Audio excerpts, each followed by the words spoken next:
grumbled. "A shape good enough for me is good enough for him. He goes gallivanting off, leaving us to do his work, and comes back saying how happy he feels. It's disgraceful. And there's another thing. Henry whistles too much. No respectable engine ever whistles loudly at stations. It isn't wrong, but we just don't do it." Poor Henry didn't feel happy anymore. "Never mind," whispered Percy. "I'm glad you're home again. I like your whistling." "Goodbye, Henry," called Gordon. "We're glad to have you with us again, but remember what I said." Later, Henry stopped at Edward's station. "Hello, Henry," said Edward. "You look splendid. I was pleased to hear your happy whistle yesterday." "Thank you, Edward," smiled Henry. "Do you hear something? It sounds like Gordon," said Edward. "And it ought to be Gordon. But Gordon never whistled like that." It was Gordon. He came rushing down the hill at a tremendous rate.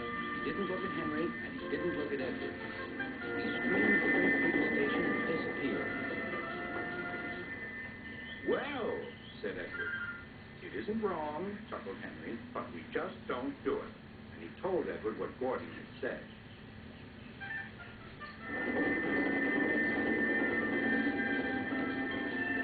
Meanwhile, Gordon screeched along the line. The noise was awful.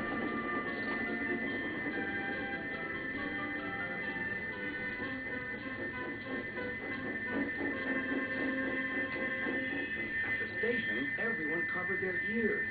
Sir Topham Hatt covered his ears, too. "Take him away," he bellowed, "and stop that noise." Gordon puffed sadly away, but he wouldn't stop whistling until two fiddlers climbed up and knocked his whistle valve in place. That night, Gordon slunk into the shed. He was glad it was empty.